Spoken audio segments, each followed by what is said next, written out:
Welcome, fans of the Justice League universe. My name is Sam. In this podcast, Alessandro, Maniscalco, and I share our scene-by-scene analysis of the DC films that are part of the Justice League universe.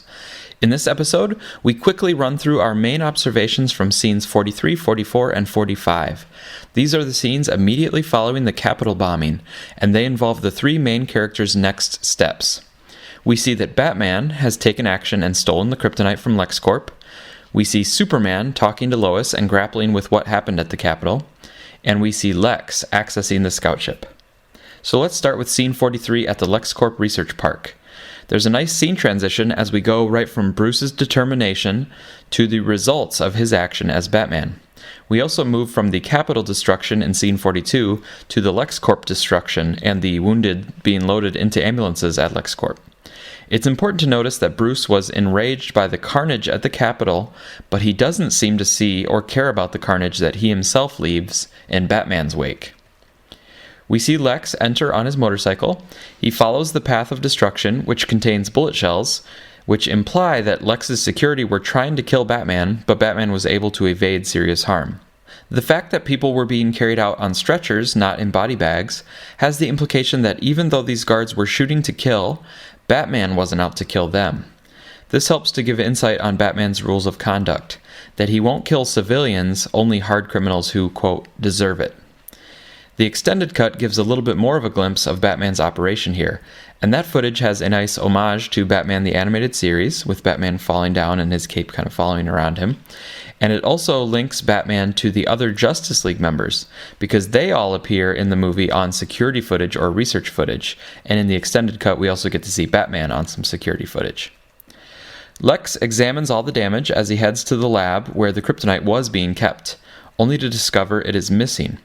In an echo of a prior scene where Lex looks into the glass at the Kryptonite, he now sees the batarang, which tells us and Lex that Batman has taken the Kryptonite. Our interpretation of Eisenberg's performance is that he forms the subtlest smile with the corners of his mouth and his eyes when he sees the batarang, indicating he was not only expecting Batman to steal it, but that he intended Batman to have the Kryptonite. The fact that the damage to the Kryptonite casing indicates an outward blast suggests that the batarang was manually placed there rather than thrown inward. This tells us that Batman was leaving a message to Lex. He wanted Lex to know he took the Kryptonite. Why would he want him to know? It could be that Batman plans on returning it, although that seems unlikely. Or it could be a warning that Batman will be coming after Lex, or that Lex shouldn't try to intervene or get the Kryptonite back. In terms of the plot, we now know that Batman has heightened anger and vengeance towards Superman, and now he also has a means for taking Superman down. So this is a very effective way of giving us the rising action and building toward the Batman-Superman fight. As an audience, we are led to ask ourselves what Batman is going to do with the Kryptonite, and we are also wondering what Lex is going to do now that he doesn't have the Kryptonite any longer. Yet, Lex seems happy about it.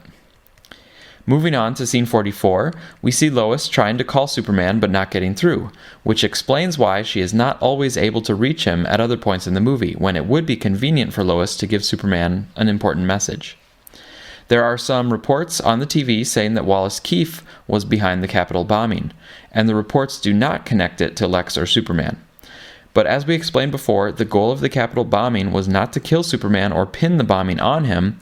It was to show that Superman is not all-powerful in terms of stopping every tragedy, and also to show that violence and casualties follow him wherever he goes. The newscaster continues to say that sources say Keefe concealed the bomb inside his wheelchair, and that Superman was in the room and obviously failed to stop him. This helps to clue us in on the world's negative reaction to Superman. If he is godly and omnipotent, why didn't he stop the bomb? And if he is godly and omnipotent, does that mean that he didn't stop the bomb because he was complicit in the bombing? Lois then sees Superman out on the balcony, and here in Washington, D.C., the filmmakers framed this scene with the Washington Monument in the background.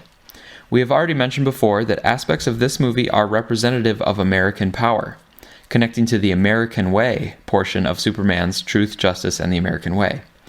Chris Terrio confirmed in an interview with the Wall Street Journal that Superman allows them to explore ideas of American military power and America as the world's superpower. How should America use that power in the world, and to whom should they be accountable? And once you see this scene, it becomes almost impossible to miss those American overtones.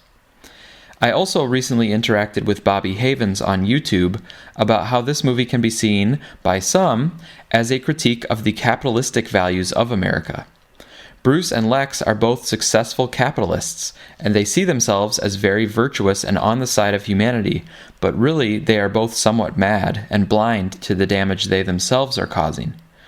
Critics of the objectivism that undergirds capitalism would say that capitalism has some of the same flaws as these characters. Lois goes out to the balcony, and this is where Superman reveals some of his inner thoughts to Lois and to the audience. We hear Superman's self-doubt and his sense of segregation when he refers to Krypton as his world. Superman verbalizes the question of his existence. We can see from this that the bombing has not only cracked Bruce Wayne, but has cracked Superman as well. This doubt is what pushes Superman to go into solitude in the mountains to find himself. Lois starts to tell Superman that Lex is behind the bombing when she says, "Clark, there are people behind this." But it didn't matter to Superman who was behind the bombing. What is central to him is that he failed to stop it. And he doubts himself because he feels he should have seen the bomb and fears that he wasn't looking or paying attention. Although we learned in the extended cut that even if he had looked, the lead lining would have prevented him from seeing the bomb. The bigger point here is that Superman is not only doubting himself, but doubting his faith in humanity. He wasn't looking for the bomb because he is idealistic and wants to believe in the inherent good of humanity. It didn't occur to him that the Senate hearing would be a site of violence. But the fact that the bombing did happen is making him rethink his faith in humanity. Maybe there is inherent evil in humanity. Maybe Batman is right to be cynical and untrusting. Superman says that all this time he's been living his life how his father saw it, righting wrongs for a ghost. Of course, both his fathers have passed away, so with this line we don't know if he's referring to Jonathan or Jor-El. There is also a correlation to the Father God, the Son Jesus, and the Holy Ghost. Here, Superman as the Jesus figure is attempting to absolve and right the wrongs of man, for his father as the God figure, in the case of Jor-El being from the heavens above, i.e. another planet sort of akin to a heavenly body. Clark continues, Superman was never real, just a dream of a farmer from Kansas. This now is obviously a reference to Jonathan, but in a way it also applies to Clark himself, because Clark was also a farmer from Kansas. He shared in the dream with his father, Jonathan, not only recently as Superman trying to live out Jonathan's dream, but when Clark was a child with a red towel around his neck in the final scenes of Man of Steel. Some critics of the movie have wrongly said that this line about Jonathan having a dream for Clark to be Superman is a contradiction with Jonathan's protectionism in Man of Steel. But remember that it wasn't that Jonathan never wanted Clark to reveal himself and do public deeds, but he wanted Clark to wait until the right time, because Jonathan knew it would be a big moment for everyone when it happened. In Man of Steel, Jonathan explicitly talked about Clark standing proud before mankind. It wasn't only Jor-El who had those sorts of dreams for Clark. It was just that Jonathan was more realistic about humanity's reactions and what those would be, and all the weight that would fall on Clark's shoulders at that time. Back to the scene, Lois tells Superman that that farmer's dream is the only thing that some people have, that it gives people hope. One meaning behind this is that for all the bad that may come from Superman, the good outweighs the bad. And the goodness of Superman spreads out beyond Superman's specific actions because he inspires others. And the mere existence of Superman represents the existence of good in the world, and that humanity should not give up. Of course, this is contrary to Lex's views of Superman, that Superman's existence is bad for the world. But this also touches on the idea of faith in God. Whatever the religion, the symbol of a god is something that can give people hope, especially in dark times. Lois puts her hand on Superman's chest and says, "This means something." This clearly seems to refer to the S symbol, which is a nice connection back to Man of Steel when Lois said it was just an S. She's come a long way with Superman since that time. But Lois's gesture could also be referring to his heart. In interviews, Amy Adams has said that Superman's real superpower is his soul and his inherent goodness. So here, Lois might be also emphasizing that what's inside Superman, who he really is what matters, not how the public wrongly sees him. Clark responds in relation to the S symbol by saying, "It did mean something on my world. My world doesn't exist anymore." Superman distances himself from humanity with that statement, justifying Batman's fears even more. It also sets up the importance of him later telling Lois that he accepts this world and that she is his world. This scene also connects back to Lois and Clark's arc from scene 6, when Lois said, "I don't know if you can love me and be you." They are continuing in that struggle about how to balance this all within the complexities, pressures, and violence of the world. And Superman is going to need to come to terms with himself before he can be there as an emotional partner for Lois. We see in this scene, and in the great final shot of the scene with Lois, that Lois cares deeply about Clark and Superman.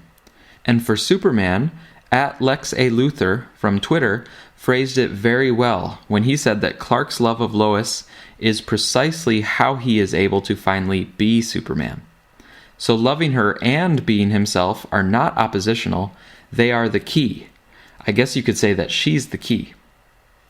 Alright, scene 45. Lex puts on Zod's fingertips with some highly effective, harsh lighting to make the creepiness stand out, and he accesses the previously unexplored parts of the scout ship. As Man of Steel Answers pointed out in the Understanding Lex Luthor episode, Lex needed the Committee on Superman to be taken out so that he had loosened oversight on his scout ship activities.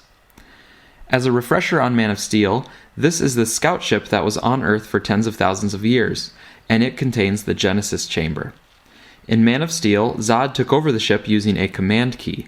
That is presumably the same command key that is still in the ship's console, in BVS.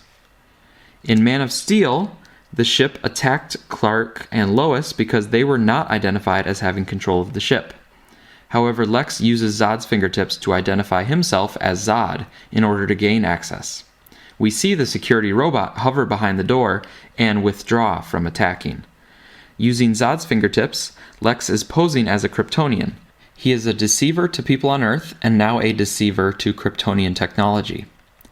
Throughout Batman v Superman, there are allusions to Lex representing Lucifer. In the book of Isaiah, chapter 14, there are the following verses in reference to Lucifer. Quote, "How you are fallen from heaven, O day star, son of dawn! How you are cut down to the ground, you who laid the nations low! You said in your heart, I will ascend to heaven. I will raise my throne above the stars of God. I will sit on the mount of assembly on the heights of Zaphon. I will ascend to the tops of the clouds. I will make myself the most high." End quote. Essentially, Lucifer is saying that he will take over and be God, which is one way of viewing what Lex attempts to do in killing Superman and creating Doomsday. Lex also referred to Lucifer with the painting in his father's room. And Alessandro had some more insights here that he dug up, so I'll share these from Alessandro. The name Lucifer is translated from the Hebrew word Hallel, referring to Lucifer as morning star. The sun is the morning star which rises at dawn. The movie happens to have the subtitle Dawn of Justice. When considering Lex's role as Lucifer, we can further make the correlation to Egyptian religion, in which Lucifer poses as Ra incarnate, the sun god of Egypt, who deceives Heru. Heru, or Horus in Greek, literally means worshipper of the sun god. He was a farmer and a man of the Batari tribe in the Egyptian Delta. If Lex is Lucifer, then Heru is Clark. We know Clark was also a farmer, and Superman gets his powers from the sun, a worshipper of the sun, if you will. Lex's reference to God being tribal, mentioning Horus, the Egyptian god of the sky, and his association of Clark Joe as a god, further links this to the Egyptian story. And in entering the scout ship, Lex is posing as Zod, similar to how Lucifer posed as Ra, to get the best of Superman, who in this case is Heru. Alright, inside the Genesis chamber, Lex finds the command key sticking out of place. He pulls it out and examines it before reinserting it.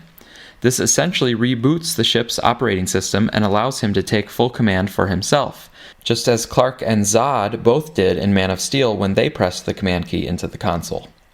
I laughed the first time I saw this scene when Lex's voice cracked after he was offered control of the ship. Yes, I would.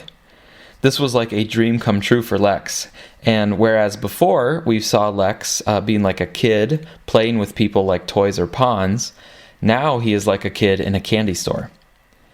The AI tells Lex that the Kryptonian archive contains knowledge from 100,000 different worlds. What's interesting is that the AI uses the word knowledge rather than other words like data or information. As we know, Lex craves knowledge because he views it as power. Lex's response, "Good, teach me," indicates that knowledge is exactly what he came for.